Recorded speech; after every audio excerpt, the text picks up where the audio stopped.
Most people moving to Portland start with the suburbs, but what looks good on a map doesn't always hold up once you're living here. Today, I'm ranking 7 Portland suburbs from worst to best and breaking down how each one actually works day to day. I've been around this area my whole life, and I've seen how these choices play out. Stick with me, because the gap between number 2 and number 1 changes the decision for a lot of buyers. All right, Westbrook comes in at number 7. It's not a bad place to live. It's built for a very specific buyer, and if it's not you, you'll feel it pretty fast. So it really starts with the location. You're about 10 to 15 minutes to Portland. That's a real advantage, especially if you need quick access every single day. And because of that, you're still getting prices that haven't really caught up the same way. Right now, a typical single-family home lands in the mid to upper 400,000 range to mid 500,000s. That's well below most of the towns on this list. More space, more house, and more for your money. That gap is what's pulling attention here.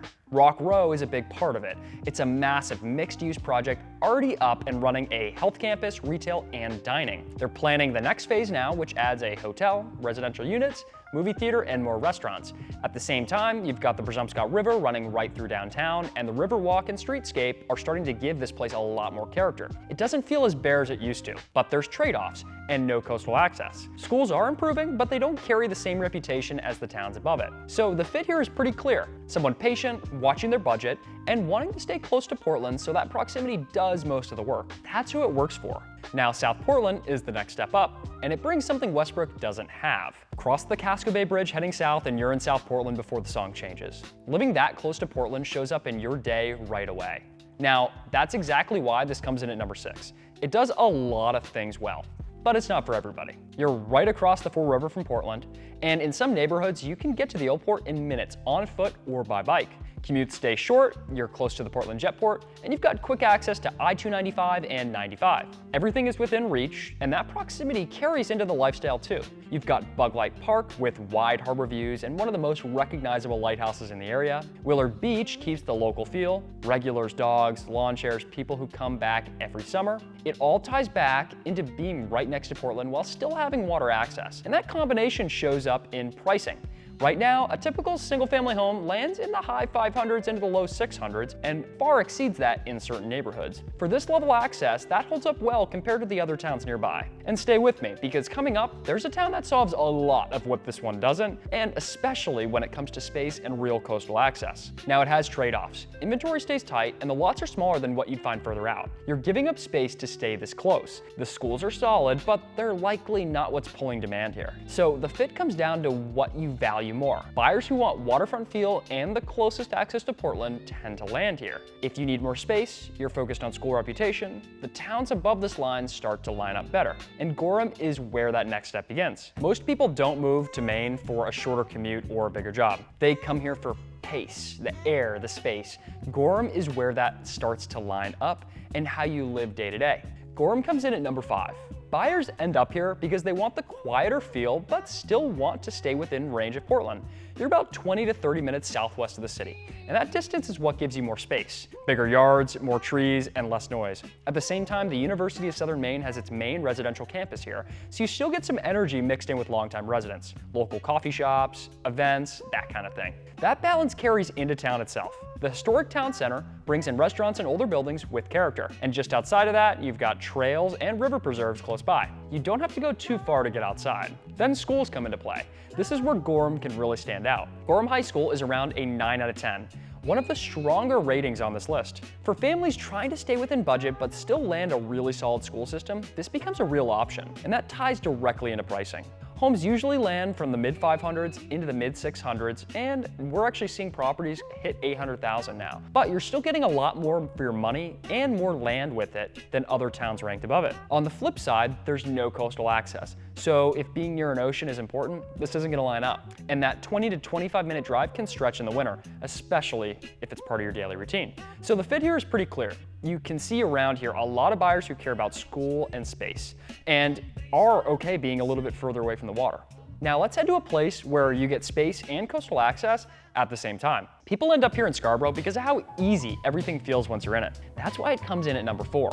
You're right at the junction of I-95 and 295, so getting to Portland or heading towards Boston is really straightforward. The Jetport is close, the Turnpike's right here, and you're not dealing with city traffic just to get moving.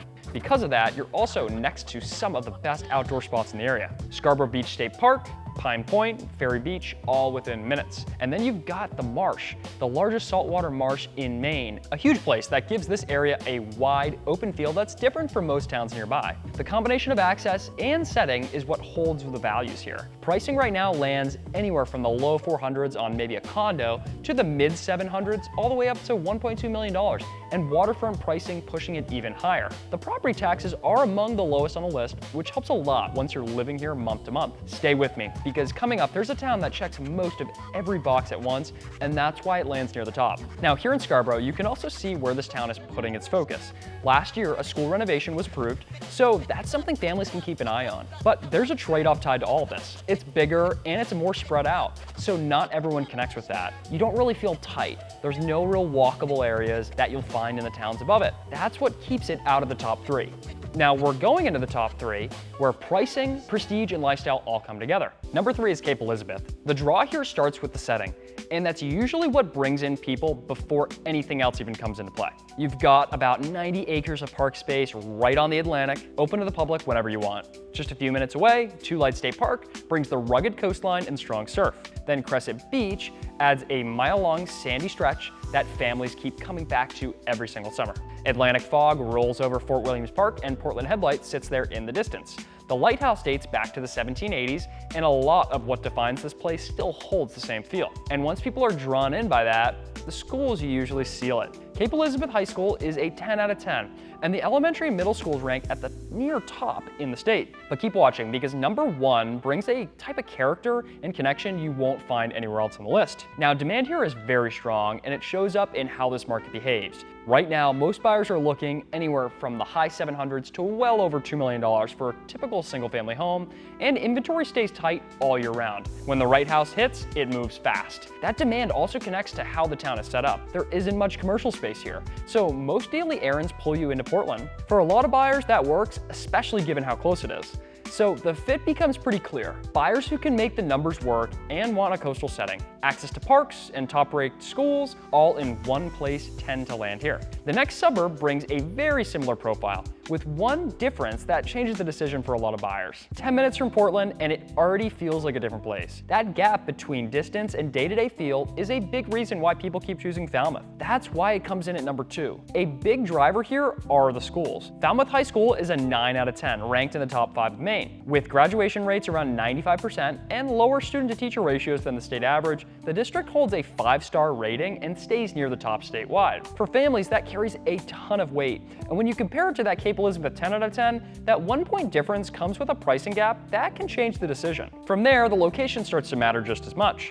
You're north of Portland on I-295, and the commute usually lands anywhere from 10 to 15 minutes to Portland. That makes getting in and out of the city very simple, whether it's for work, flights, or daily errands. And once you're back in town, the setting opens up. The Foreside neighborhoods are tree-lined and well-kept, with a mix of older seaside homes and newer waterfront properties. Mackworth Island sits just off the coast with a 100-acre park, walking trails, and wide views over Casco Bay. Gilson Farm is close by too, with trails, wetlands, and nature programs all year. Then is the town center. You've got farmers markets, local shops, and cafes, along with other corporate companies that keep things well connected. Most homes here land in the upper 800s to well over $1 million, with waterfront homes in the Foreside pushing much higher. And these homes move. Multiple offers at this price point are pretty common. For buyers who want strong schools, an easy commute, and coastal access in one place, Falmouth covers a lot of ground. And number 1 raises the bar again, in a way you'll want to understand before making a decision. Number 1 is Yarmouth, and when buyers are trying to find everything in one place,